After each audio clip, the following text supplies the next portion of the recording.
Hello, and welcome back to another honest conversation with Charlotte Dixon.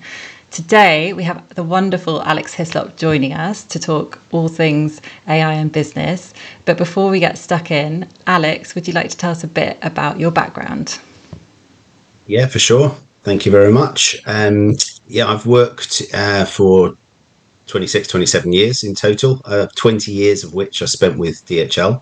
I was most latterly the chief customer officer, so responsible for growth, product development, and probably loads of conversations with lots of customers, so thousands of conversations with different customers across different segments. And for my sins as well, when I was younger, about 25 years ago, helped to set up a food company which had a click and collect part to it. So you could order these meal kits, click and collect them from our stores. But they were in the days before AI. So I've got some quite interesting reflections back on those times versus today's world, which is very different.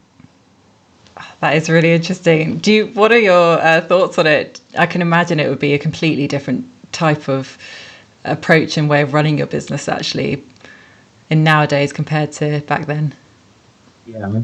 Yeah, I mean, that was a long time ago. But what I have certainly observed more recently is just the speed at which AI is developing. And even we're talking in months now where things are improving exponentially in terms of service and what AI can do, or generative AI or agentic AI.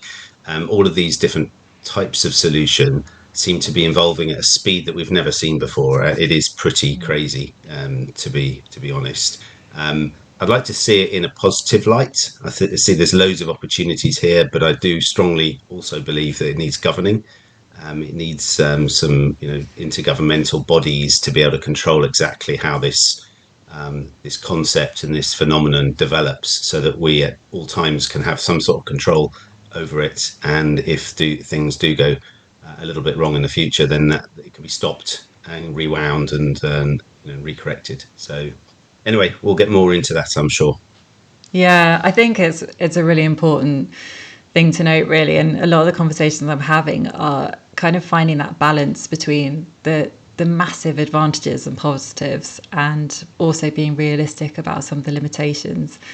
And I'm finding myself more and more saying to leaders, in cases where AI may be replacing parts of people's jobs, perhaps the conversation needs to be about role evolution and what can we do, given we've got these amazing AI tools in a lot of cases. How can we use that to elevate our roles rather than replace them? Because actually, I think there's a huge value in humans and human skills that shouldn't be underestimated. But also, I remember previously when we've talked, you mentioned some really awesome things that were happening using AI as well. So where would you like to start on that? Yeah. Well, first of all, there's a lot of hype around AI. Yeah. I particularly worked with a company, a fantastic company from Holland called Retail Unity, who kind of optimize stock in very complex networks. And they've been doing it for like 14 or 15 years. And when they talk, they never mention the word AI. Well, they do at the moment because that's the kind of the current theme. But their whole business is built up on developing algorithms, developing that into machine learning, and then taking their services on from that. And there are thousands of other companies doing something similar. So I do think there's a lot of hype around some of this. And some of these skills, such as algorithms and solutions around that, have been around for many years and will continue to be around for many years. I'm lucky that I work with a lot of startups and scale ups in multiple countries. And when I use the word hype, I'm not exaggerating either. There are some companies that present themselves as if they're AI companies, but if you dig beneath the layers, then you can soon find out that actually no, they're not quite there yet. And yet there's other ones that are extremely advanced and really are acting as disruptors, which is exciting for many industries. Um, Talking of exciting, we once got given a challenge by one of our global customers um, who needed to solve a robotics challenge very quickly, almost overnight. And our engineer teams had spent many weeks trying to solve this problem. The problem was to be able to lift using robotic arms. So you lift through suction pads, boxes. Some of those boxes were quite heavy. Some of them were quite elongated, quite awkward to carry. So the gripper pads needed to pick up quite heavy weights. They needed to move them very fast, and in some cases needed to also spin them as they picked and they placed them. And they went through a multiple of different types of designs, and they were typically, the designs that you would see on most robotic arms, which are kind of rectangular shaped with different numbers of suction pads on it. Should we have 6 suction pads? Should we have 8? Should we have more? And then one night, the engineers, tired, decided to ask AI. This was about 2 years ago, for a solution, a design, and they hadn't fully tested it by then. And they went home that night after having asked the question to AI that was linked into their 3D printer. And in the morning, they came in to work to find this AI. The computer had solved the problem. It had come up with a design which was infinitely more effective than any of the designs that any of the engineers had come up with over the last few years. And yet it didn't look like a traditional rectangular pad. It actually looked more like I can only describe it as like a jaguar paw. So, for example, where normally you would pick up the gripper rod would be fixed in the middle of the rectangular shape. It's traditionally how robotic arms work. This was very much off center. It was literally like an arm, a little bit like my hand is here, with the actual grippers and suction pads were like fingers with the suction on the ends of them and on the paw.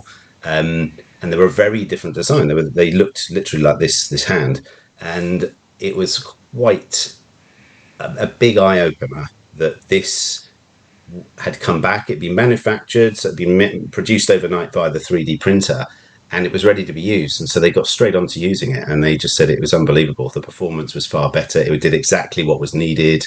They would never have come up with this design. And yet it was, if you go back into, Darwin's theories, and that was based on an animal, a hunter who's evolved over thousands of years, and its paw had got more and more effective, and each sinew, each muscle was there for a very specific reason. And so it was the most effective design that they could come up with, because it was 3D printed as well. There wasn't loads of of substance. It was like, it looked like a finger had been printed that way. So there wasn't like big pads or anything like that. So it was extremely efficient. And that, for me personally, when it comes to AI, was the moment of reckoning. This is where I realized something, that this AI phenomena was there to be embraced, certainly from a creative point of view. And it became very exciting. And that's incredible, isn't it? Overnight. And I imagine some people are listening to this and they're probably thinking, it feels almost like the age-old argument of like glass half empty, glass half full, right? Some people will be listening to that thinking, that's incredible. What else could we do if AI can be this intelligent? And then other people will be thinking, what about the humans? What about protecting our skill sets and our time? And then, if AI gets implemented in a lot of organizations, what then? In terms of work and opportunities and creativity. I don't know if I have an answer to it, but I can imagine. What I would say, Charlotte, is that the designs, it looked great and it looked animal-like. It still needed the human brain to then adapt it and modify it. So I would say it wasn't the finished article in that sense. It needed adaptation. There were certainly some tweaks that the engineers could then make to it to make it more efficient. So it was almost like cobot work, a colleague and a robot working together, coming up with an even better solution. I think the thing that surprised everybody at that time was just how quick it was done. It was done overnight, literally 6 or 7 hours. And to get that design, which was really a game changer for the team, allowed them then to kind of modify particularly the materials it was going to use and some of the actual joints that needed to be adapted a little bit more. But it was exciting, and as hopefully this is a thing to be, or a phenomena to be embraced. And as you said at the start of the podcast, this is about skills acquisition. This is about an opportunity to learn new things, get excited about it, make sure it's for the team as well. So not just for specific individuals, but try and get the team to become a bit more expert-like in what is AI and how it can be optimized for the different roles in the future. And that's really interesting because I think in previous conversations we've sort of touched on a bit about ethics and bringing your team along with the journey with you, really, and also thinking about values and values aligning. And it does feel like this isn't a one size fits all or even a one directional thing. I think it's such a complex challenge. You can go very philosophical about AI and you can go very practical as well. But when I'm thinking about teams and their leaders, because I think leadership has a real, almost, I think people in leadership positions right now have a lot of pressure on them, but also there's real opportunity there as well, as we said. What would be your bit of advice for leaders right now in supporting themselves and their teams to adopt AI, or even how to approach AI? I would say embrace it. It's not going to go away, and I don't think people will be able to hide away from it. Yes, it will affect a certain type of role and job more than others, without a doubt. But then that's the opportunity to grab to try and improve people's knowledge around what is AI and the difference between AI and agentic AI and everything else that's going on. But I would definitely say embrace it as both an individual, increase your own expertise and understanding, but then absolutely as a team. How can the team grab the opportunity and enable them to work either more efficiently or become a bit more creative or get more big projects, transformational projects done, maybe, because in some cases it helps you to work faster by being able to, the work that often slows people down, some of the research, some of the administration around that can slow down transformation. Whereas I personally see this as an opportunity to speed up transformational projects, which always seem to be quite challenging and very time consuming. And I see that as a huge and exciting opportunity for people. A lot of my career was spent in sales and working with customers. So either a customer account management or whether sales to new customers that we hadn't a business relationship with at that point. And one of the mantras I kept sharing with my teams was the importance of being in the power seat. In other words, do your research as best you can and as much research as possible. So get under the skin of the customer, learn about their DNA, their history, why their brands might be so important to them, and what are the benefits of those brands. Try out those brands as well. So when I say get under the skin, if you could order them on the internet, go out and order them, do a mystery shop, order a couple of them, one you can try, one of them you can return, and test their returns processes. Now, so I used to have this kind of rule that was for every 1 hour that you were going to spend with a customer, whether physically facing them or Teams calls, you should aim to have about 9 hours of preparation, of research. And by being better prepared than, first of all, the competition, but in many cases also better prepared than the customer themselves. They often wouldn't spend 9 hours before a meeting with a supplier or another company. It enabled you to get very much what I called in the power seat. In the, I'm confident of my subject. I know exactly about your company, the history, etc. And now I'd like to talk about these next two or three things. If now I relate that to AI, the world of AI that we're working in, one of the concerns I see at the moment is people starting to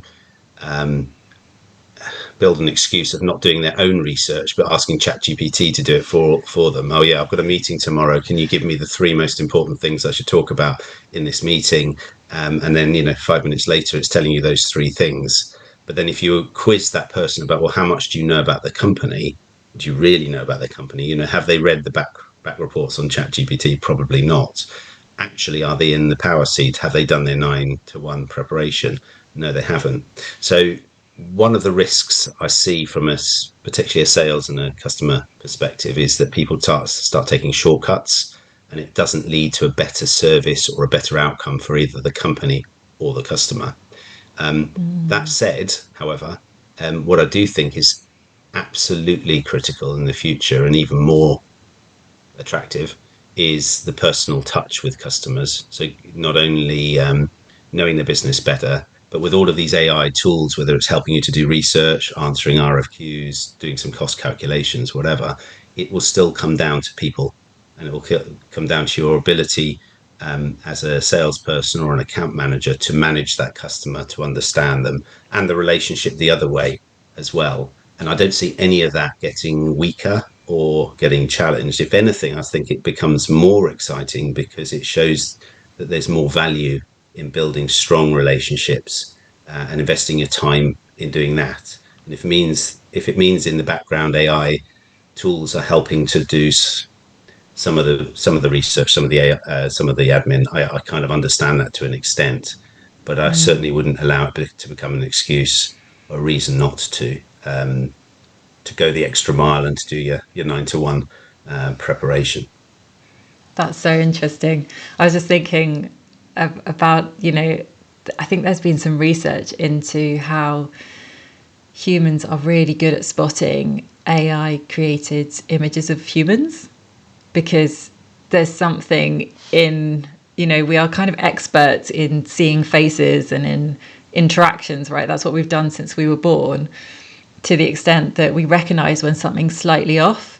And I feel like that sort of, I don't know what you call it, instinct, I suppose, or that memory, muscle memory, whatever you want to call it, that's something we don't lose just because AI's turned up on the scene. And I guess that's something AI doesn't have, that ability to really relate to other people. So that's an interesting, thing to maybe put in the humans against AI bank of where humans will do all right. Yeah, it kind of relates to intuition. I think a human's intuition, something doesn't feel right, or they have a deeper feeling for a person or a situation as a human.